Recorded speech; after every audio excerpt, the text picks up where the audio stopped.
Which is before, yeah, he got that increase from 25 to 50. Yeah, big win from him. Then there's now an incentive it's an interesting bill. It's totally unregulated, totally unaudited, all up to the OA commissioner and the DED director. They can build 50% of the cost of a stadium, and essentially they'll get their own TIF in some ways. Yeah, they'll get to tax their own property if they stay in Missouri. Very generous in an age where fewer and fewer stadiums are getting subsidies. I mean, you look around the country. Tampa Bay, the Chicago Bears have been trying to get public money forever. Yeah. Chicago White Sox, in an age where public subsidies are getting rarer. And in an age where Jackson County voted down a public subsidy. Yeah. The state of Missouri is giving a very generous subsidy to the Chiefs and Royals. Tell me where I'm off. No, I think the one thing you're missing is a fill-in-the-blank question, and that is Governor Kehoe is and then fill in that blank. And he's a winner? Yep. I just don't know. Now, look, it's not all rosy. The big. Let's just start with the big winners. Mike Kehoe, the guy wins. He just wins. Yeah. He's a winner. People ask me, oh, he's going to really change the school formula? Yes, because he's a winner. He's going to take us on a path to zero income tax? Yes, because he's a winner. He wins. When he got into this, look, I don't think a lot of people saw the path. Essentially, you had to buy the Democrats off with tax dollars. But I don't think folks saw the direct path. But I always felt like the guy's going to win. Yeah, once I started seeing senators kind of come out and who were originally kind of against it, or more vehemently against it than some others, and say that they would be okay with it if they got some tax reform in there, whether it was property tax or income tax or whatever, just any kind of that. Like Senator Schroer and Senator Nicola came out and said that kind of stuff. I started seeing that there was a possible lane for Governor Kehoe to get some more votes on the Republican side. And sure enough, when he expanded that call for the property tax freezes or reforms or whatever. A dozen? You got the thing on your phone still? Oh, yeah. We get a dozen Republicans? So let's just call the roll. The roll in the stadium bill. I know Beam was for it. Beck was for it. Bratton ended up being for it, correct? Yes. Last night, Senator Rick Bratton thoroughly impressed me. This session, he's been fantastic. He has been a solid. Ever since that landfill bill, he is really. You can argue with his politics or not. Rick Bratton has been a force this session. Yeah, I mean, had the House passed. Why did you go through the yeses and nos? So for the yeses, we got Senator Bean, Beck, Bernstetter, Black, Bratton, Berger, Jill Carter, which was an interesting one. That was one I did not expect to see coming. Mike Searpoy, Crawford, Gregory 21, Lincoln, Hudson, Lewis, May, Mosley, Nurenburn, O'Laughlin, Roberts, and Washington. So 12 Republicans, 7 Democrats. Let's just go through the winners here. Kehoe, if you're the commissioner of OA, Ken Zellers, I think you're going to get good seats at the Chiefs games. Yeah. You can always get good seats at the Royals games if you just buy a nosebleed. I mean, you can walk down on the field. It's about like $20. They'll probably let you pitch it inning at the Royals game. The House. I mean, you want to talk about thunderstruck. The House comes in, sinks projects all over the state. The senators are up in arms. What do they do about it? Nothing. Nope. Dirk Deaton, huge winner. His caucus, I mean, unless your district got cut, you've got to say the dude just whipped the Senate. I mean, he just came in and bitch slapped him. Yeah, I mean, that 50 and first they took it. Yeah, at first that 50 Dirk million. Deaton walks in, pa-chow, and the Senate says, "Thank you, sir. May I have another?" Well, the Senate's like, at first they were like, "Oh, 50 million for charter schools, that's nothing." And then special session comes along. It's like, oh, well, the House really did get the upper hand, didn't they, this year? I mean, look, I think to keep it in perspective, yes, I would say there's still a general truth to the fact that the Senate wrote a large portion of the budget in exchange for the $50 million investment in the ESAs, $50 million taxpayer investment. But that said, I mean, you could just go smack the Senate right in the face, and they don't do anything. I mean, they do nothing except say thank you very much. Did Dirk Deaton just become the most influential appropriator? He may have, actually. I would have to say so. I haven't seen this effective a House in quite some time. Look, the scoreboard's a scoreboard. When they screwed it up, right? All right, you thought, well, it did make special session harder. Yep. It did make the end of session more contentious. There's no question. But the scoreboard shows Dirk Deaton comes in, slaps the senators right in the face, and they just they say thank you, Mr. Representative Deaton. What else can I do for you, sir? Yeah. You got to give props where it is. It was yeah. a gutsy move, and there's been zero repercussions. Yeah. Another big winner from the House is obviously Speaker Patterson, who was going to be in a very difficult position had the Senate really played curveball with a lot of that funding. Well, I mean, you would have thought the Senate Democrats would have demanded more. Yeah. You would have thought the senators themselves would have demanded more. They didn't, and there's still good chunks of 19 that were left out of yesterday. There was hardly any of 19. I mean, the nuclear reactor, a couple odds and ends, but I mean, no, it was a huge slapdown victory for Dirk Deaton, and basically by the Senate just cowering. But you look Patterson, he'll act like he doesn't care, and maybe he doesn't. I don't know what his thought is, but I'll just tell you, talking to a lot of his members, people who watch these things, the lobbyists involved, if John Patterson could have envisioned a world on Monday morning when Mike Key was sitting here that he was going to get a bill that through some tornado assistance maybe that you have to pay for, a nuclear reactor at a school he's a big fan of, and you get your stadiums and you're the savior, the toast of Kansas City, and you're out, I mean, a pittance of nothing. And I mean, if FEMA comes in, I mean, may have just saved $100 million. Well, this is a phenomenal deal for John Patterson on the start. If FEMA comes in, it is good Lord, they should build a damn statue to him. The scoreboard showed in 19 there was anybody that thought killing all those projects was a good thing. Yeah, and I said that. But when there's zero pushback, when no one in the state has the guts to stand up to you, and then you pivot from there. If you're John Patterson, could you have ever dreamed you would make the Senate give you this great of a deal? I think the only thing that could be made better is by having that new Royal Stadium named after him. Though you sure it's not going to be the QT Stadium or something? I mean, they would have really great Maybe snacks. The Dave's Doobie Stadium. I mean, it would have good rollers. It would. I mean, honestly, I think that's part of it is Doug Beck forced him to make sure they put those rollers and sell them at Kaufman 2 or whatever. But you have to say, I mean, if you're John Patterson, I would assume when he woke up this morning and saw what they did, you couldn't have smacked the smile off his face, right? No. Yeah. I mean, it was a legit throw. I mean, he's in a great spot.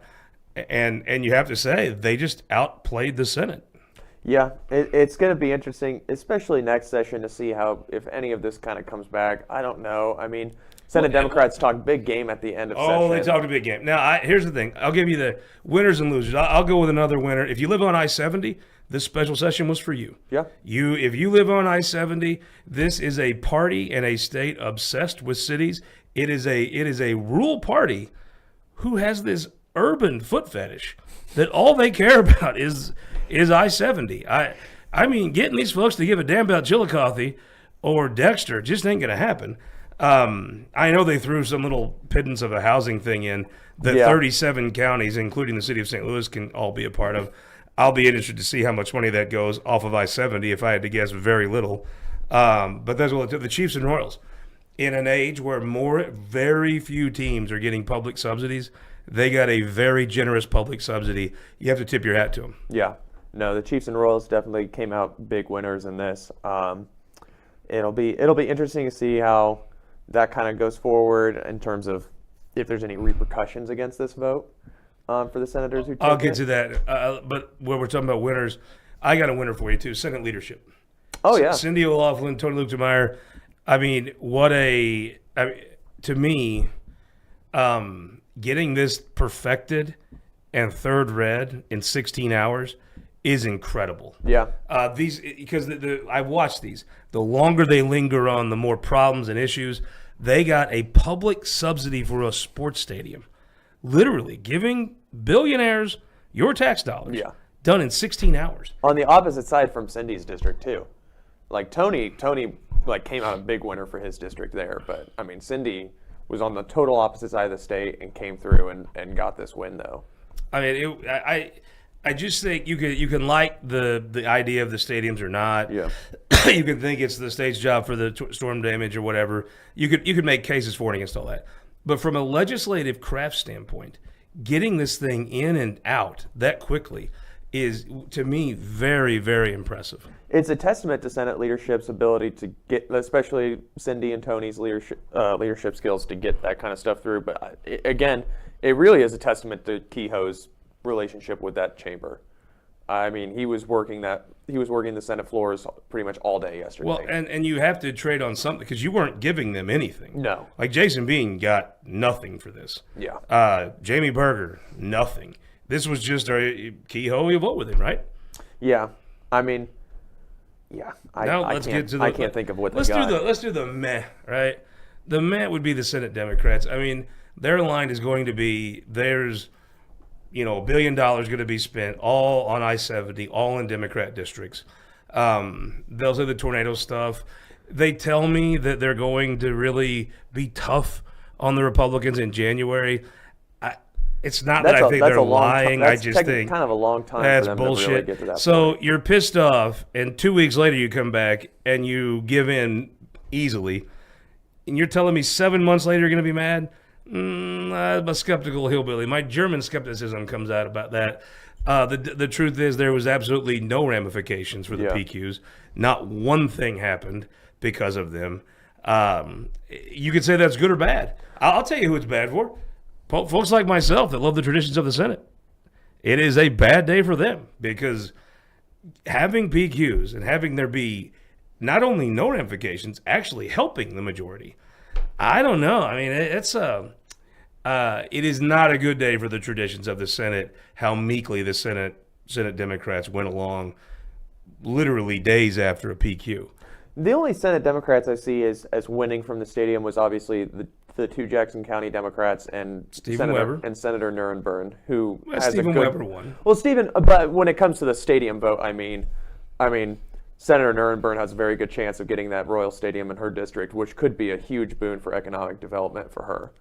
But sure. I mean, Senator Washington and Senator Lewis, they get a win because Jackson County gets to keep their teams. Well, I agree, and it's good for them. Bad day for the Missouri Senate. Yeah. And I'm sure look, I think it's kind of mad because the Democrats will say, well, we got all this money that's spent just in our districts. Yeah. And that's true. But why would the Republicans not just PQ with more? If I'm in leadership and I do something that you say and you come out and say you're going to regret this, and I don't regret it at all, 2 weeks later you actually help me, why would I not do it again? Yeah, kind of. Do you think Cindy O'Loughlin regrets for one? Do you think today, as of today, do you think Cindy O'Loughlin has 1 ounce of regret about PQing the Democrats? She might think about doing it again. I think she might think it was so easy and there was no blowback. I think I'll do it again. I'm just saying, like, there's not 1 ounce. Watch IP reform comes up next year. And they consider that. Oh, they'd have to wait for abortion. But at some point, imagine that coming up. Take the issue. I mean, it might be the Journal. Yeah. I just think you're looking 2 weeks after the two PQs. Is there one Republican leader that has 1 ounce of regret? Did they have any ramifications whatsoever from those? I would say no. No. And it was probably the 2 biggest issues that Democrats came into this session to fight on. Let's talk about losers here. I would say if you're a Republican and you have ambitions, Mike Searpoy will knock you down to tell you that he's ran his last race, right? Yeah. There are Republicans that might not have. There's a lot of speculation Jason Bean runs for lieutenant governor. I promise you I know or not even lieutenant governor, that's if Wassinger were to run for something else. If there's an open statewide seat, be it treasurer, he couldn't run for attorney general. Yeah. If there's an open statewide seat, Jason Bean has been floated. He talked about running for Secretary of State last summer.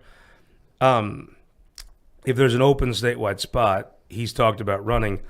I could tell you what the first ad against him is going to be. Yeah. Brad Hudson, a very bright career. I can tell you what the first ad against him is going to be. Jill Carter. I think she had a significant primary challenge on her hands. Yeah. With Ben Baker. If he would have ran, it would have been a very legitimate high-end challenger. Him taking the job with the Trump administration. I mean, I still don't think she has a primary. I think she would have won her. I think she would have won her primary against Ben Baker. To be honest with you, but it would have been a very legitimate fight. Yeah. I think she'll win her primary. But if she has an opponent, I know what his first ad's going to be, or her first ad's going to be against her, right? Yeah. And this is going to be a question that a lot of the House members got to think of here in this next week. Like people like Melanie Stennett, people like David Castile. If they have any sense at all, they're going to push no, and they're not just going to push no. They're going to like twist it and make sure, and they're going to look up there on the board and make sure it's a red, and then they're going to take a picture with their phone and put it on the internet. Take a selfie. Yeah, to make sure, hold today's paper up like a hostage with the thing behind you. Well, you look around, Jamie Berger. How will this affect leadership races in the Senate? I think because you have Bratton involved, and you had several people on that yes vote too. who look like they could be very keen. You have a figures Freedom for Senate Caucus leadership. that comes out, and puts all over the Twitter, we're hard no, we're not doing this. Now they gave themselves a little out, and I'm sure they'll take it. But I mean, next time they put out a press release, said we're totally against this. It'll be like, but are you? Yeah. But are you? This is why I think the caucuses within the Senate they set you up to look dumb mostly. Because in the Senate, there's 34 caucuses, really. And you do your own thing, and you get 33 allies to unanimously consent to let something move forward. It just doesn't yield itself to caucuses. Yeah, to box yourself in on policy and not have like Jim Avery the told freedom us to move around is kind of a bad move on the Senate. Jim Avery part. told me he was Freedom Caucus. I don't know if that means he's for tax money for stadiums or not. Yeah. Actually, he told me he was against them. I'm just kidding. I think he also said that in the interview. I think that's an interesting take. You look at anybody with David Gregory was a no. You talk about a guy that has statewide aspirations. Yeah. David Gregory is someone that could absolutely run statewide. He was a no. Mary Elizabeth Coleman, although she's not running for re-election, something tells me you're not done hearing from her. No. She was a no. She actually, speaking of winners, I think she was a winner this session. She managed to get an amendment on one of the bills, like one of the only people to get an amendment on one of the bills that got passed through the Senate, and that was to increase that tax credit for the tornado victims to like $5,000. She got it through with Democrat votes. I mean, and then she pulled Mary Elizabeth and Coleman and voted against the bill once she got the amendment on there. But she got that on there, and I was impressed. Like she was able to get that on there pretty quick. The version of her that you've seen really since she sat in that chair and said she wasn't running for office, running for re-election, is the version of her that everybody thought you might see. It's going to take anybody a year. Yeah. This is the senator that you're seeing now is a senator I thought you would see when she won that primary. She is someone to be reckoned with. Mm-hmm. If you are a lobbyist whipping a bill, you have to go find out where she is. Yeah. Because she can go wreak havoc on it, whether it's in a committee, whether it's on the floor, whether it's working with somebody else, whether it's on her own. This Mary Elizabeth Coleman is the Mary Elizabeth Coleman I thought we would see as a Missouri State Senator. And this Mary Elizabeth Coleman makes me kind of sad that she's not running for re-election. John Combest has been crying on live radio every day about how John Combest gave a very good Mary Elizabeth. If you don't watch now the BJ show, it's not what you think. The author of multiple books, including this one, Stalking, Harassment, Internet Trolling: A Guide to Recovering and Rebuilding After Online Attacks. He has a show with Brad Hildebrand on. I think it's like they make fun of calling it the Westplex. I don't actually know what that is.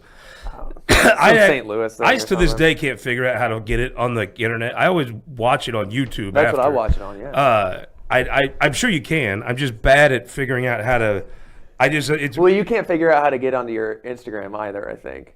No, you can't figure out why the Facebook and Instagram are connected. No, I do get on Instagram now, and I have you to thank for that. A very, very, very skilled Instagram influencer from where your alma mater is in Warrensburg. I do get on Instagram now, but I didn't know David Pierce was on Instagram. Yeah, it's not him. It's another one. You're getting warm though. I really appreciate you opening me up to the Instagram influencer from right here in the Show Me State. I didn't really know that sort of talent was at Dan UCM. Houts. Yeah, it was Dan Houts. Obviously, I thought that went without saying. Quite a charming man, that Daniel Houts. Did you ever hear his radio ads back when he was running for state senate? It's like the super deep voice is like, Dan the Can-Do Man, Dan Houks. And it's like, it played like every 5 minutes on the radio. And this was in Independence. Every 5 minutes, Dan Houks was on the radio. And it was just, it got funnier each time. That does sound funny. I'll have to see if he'll send me that. I do think, look, this vote will not age well for a Republican. I watched Catherine Hanaway work hard to outrun this vote for a Cardinals stadium. I don't think they're not in the loser column today. Yeah. I also think you could see, if I'm Cindy O'Loughlin and Tony Luetkemeyer, and Jill Carter comes over and gives me what is a very tough vote. Yep. I hope that Senate leadership is going to take care of her. Yep. Next summer. Yeah, and I think, she stuck her neck out a long way this summer for them. Cindy O'Loughlin, she strikes me as the type of person that if you ride with her, she's going to be loyal to you. yes. Like but I think we're going to get to see, Jill Carter made her political career more complicated last night. Yep. And I hope that you'll see leadership. It's leadership's job to push you to vote for stuff, right? It should be leadership's job to protect you politically. I think Jill has really made a good inroads in really kind of mending relationships with her colleagues after she originally came in primarying Bill White. Reminds you a little bit of Cindy O'Loughlin. Yeah, really does. Really is kind of different journeys, but the same kind of flavor. Left the Freedom Caucus, but still has her principles intact. Where she's still very conservative. I think she's probably one of the most conservative senators, and she still gets a lot of her key legislation that she wants to see done.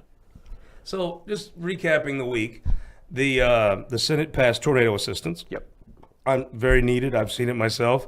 Some other stuff, kind of for some 30-some counties, but really, Jason Bean's 2 for 2 in special session bills that he got done within like 2 minutes. yeah. The losers. So the winners. You have Senate leadership for running an efficient Dirk operation. Deaton and John Patterson. The man, Dirk Deaton. I mean, when he walks over to the Senate, do you think they cower and run and hide? I mean, good Lord, that dude. He got his park and he killed HB 19. Yeah, basically. I heard he's going to make all 34 senators come to the opening of the park just to rub it in their face. Now he's probably going to get like a statue of him in that Who park. would have ever thought he was a Dirk Deaton, the bully? But he bullied those 34. I mean, smacked them right around. Bratton, I think Bratton showed you. Rick Bratton is like a pitcher who's adding pitches, right? Yep. He's like a NFL defense that's adding blitz packages. He really He's got adding some to pep in game. his step after the landfill bill and surviving that 3-way primary and coming out strong in that 3-way primary. You just have to look at the scoreboard. The dude has brought his game this year. Yeah, he has. You got to look at. I mean, I get tired of talking about Keogh winning. I think the biggest winner, and I mean, you still have another week. I don't know what John Patterson thinks about this. Yeah. I don't know what any of his caucus does. I have to think they show up high-fiving and laughing about how easy it was to whip the Senate down. Yeah. I would assume. Probably a good chunk of those Republicans are going to vote against it. Well, I mean, look, if you're David Gregory, why would you have been the 19th vote for this? No. You'd have been an idiot. Yeah. I mean, I would you make an argument you could be the 18th, but being the 19th, give me a break. If you live on I-70, you have a Republican Party that is committed to you in every possible way. They are obsessed with you. No matter where you're elected, if you're in the Republican Party, you have 100% obsession with I-70. The losers here are the meh Senate Democrats. I mean, Stephen Weber for sure won. Yeah. I guess you could say Maggie wins if they end up in Clay County. I guess you could say Barb wins if they end up in Jackson County. But I mean, those are the two that I suspect would be the only other Dems that could win in that case. To come into a special session 2 weeks after being PQ'd twice, knowing the Republicans have to have your votes, 7 of your votes, boy, I feel there was more on the table there. And if FEMA comes in, it's going to be a total wash for them. So, maybe, I get the argument of they're going to spend all this money on I-70, but every Republican in this state is obsessed with I-70 anyway. Yeah. If it was all foreshadowed with the expansion of I-70. There is not one damn Republican in this party that if you gave him $1 wouldn't run and spend it on I-70. I mean, that's all they care about. That's all they talk about. That's all they legislate about. It is a totally urban obsessed party. I wonder when the special session for rural Missouri is. Because if you live in rural Missouri, your tax dollars paid for nothing for you. Yep. You didn't get anything. No one even mentioned you in the Senate this week. You are an absolute forgotten. I guess the question is going to be, at what point are you a sucker for voting for people who only care about people that don't vote for Republican? Yeah. I mean, the only thing I see rural Missouri getting is that property tax freeze that like 97 counties got last night, except my home county. Well, on the property tax freeze, poor Joe Nicola, he definitely lost. We'll leave with this. We'll wrap up with this. I do think property tax in Jackson County are out of control. Yeah. Out of control. Yeah. They're out of control in St. Louis County. Out of control. They're not out of control in Oregon County. Do you know why? They will fire the assessor and vote him out. Yep. So it comes down to people from urban areas wanting Jeff City to save them from themselves over and over and over. Yep. Now, I think Joe Nicola's bill is needed and warranted and great, but let's be honest, the vast majority of the state do not jack their property taxes up like that. No. And if they do, they vote for it in a school bond and they know what they're doing. I think to me, messing with all that, there's two problems with your property taxes are up. State statute pushes these assessors to jack your taxes up. Yep. Change the statute. That's the first thing you could do. Second thing you could do is actually try to convince people in Jackson County to not elect assessors that jack your taxes up. Yeah. And also, part of the reason property taxes are high is people constantly vote to increase their levies. And so if you do, I think the argument would be you spend more money, get better education. So I think Joe Nicola has a great bill. I think it'd be a great piece of public policy. I'm glad. Senator Nicola, thank you very much. As a property owner in a couple counties, I'm very grateful for it, and I love it. They're both covered under the bill. I guess not your bill, but covered under Senator Bratton's change. But there are ways to go about this that you don't have to just. This is a systemic problem, and you're treating a symptom almost. Yeah. The systemic problem is state statute pushes these people to raise your levies. And I think a lot of people in Jackson County are starting to see that. I mean, you saw a lot of the new construction stuff in Independence especially fail this cycle, except I believe it was infrastructure spending, which everybody in Independence and Jackson County will tell you the infrastructure sucks. But then you saw it with the failure of the first round when they tried to get the stadium funding with that tax increase, the sales tax increase. So I think there's kind of a slow awakening to those people, like everybody's seeing that things are really getting bad in Jackson County expenses wise. And so maybe it takes a few more years before they really kind of understand that they keep voting for this stuff. So I don't know. I mean, if the elected assessor thing comes around, I think that could help, but it didn't help in St. Louis County at all. No, yeah. I mean, St. Louis County had an elected assessor now for 15 years. Property taxes have never been higher. Yeah, and also, Jackson could just keep. But let me say, in St. Louis County, they vote to raise their property taxes. Yeah. It is kind of what I hate to say it, but it's what they want. Yeah. Because it just democratically is. Jeff City could say, part of this is, though, to me, there's two ways to go about this. One is stop for the tax commission by statute has to push them to raise their assessments. Push them. And they go sample them and check them. There's two things you could do here. Change the statute, or the next time there's a tax commissioner retires or dies, filibuster and don't fill it. Yeah. If there's no tax commission, there's no one leaning on you to follow the statutes. Yeah. Well, maybe thought for Senator Nicola out there. Whoever comes up for the tax commission next, maybe you have some thoughts that last several hours. We do got to talk about one winner though this week. Look at here. Look at these hands. Kelton, can you come in on this? Front page of the News Tribune today. These two handsome devils, Everett Engler and Gussie Faughn, they were at Manners in the Mansion. They're learning how to set the table, a skill that I'm going to have him use at the house. You got to thank everybody at the governor's mansion. Did you learn any manners at the mansion? I didn't learn a damn manner. I should have. Gussie loved it. He had a lot of fun. They do so many great things at the with the Friends of the Governor's Mansion. This is one of the cool things. It is the people's house, and it is that way because of the work and the money they raise and the cool things like teaching kids manners at the mansion. Gussie particularly loved the cake. he suckered somebody else into giving him 2 pieces. He was the last one to leave because he was finishing his second piece of cake. He loved it. I very appreciate Tammy and everyone. They are a class act, and thanks to the News Tribune. That's a cool thing we're to keep for Gussie for a long time. Special session. I have to think Patterson shows up to Jeff City smiling pretty big. I have to think Dirk Deaton shows up being like, what are you going to do? Right? Because if you're a senator, I know this. If Dirk Deaton comes up to the senator and says, what are you going to do? You know what they're going to say? Nothing, sir. I'm sorry. I didn't mean to. Would you like more park money? Yes, yeah. Can I carry that for you? Can you some drink? I would think the House rides into Jeff City on Monday feeling quite the conquerors. Yeah. Because they did. Yeah. And Mike Keogh's a winner. He was a winner before. He's a winner again. And House culture is really taking over. PQs. PQs. The House budget or the budget process. Man, it's just boom, boom. And we'll fast forward ahead here.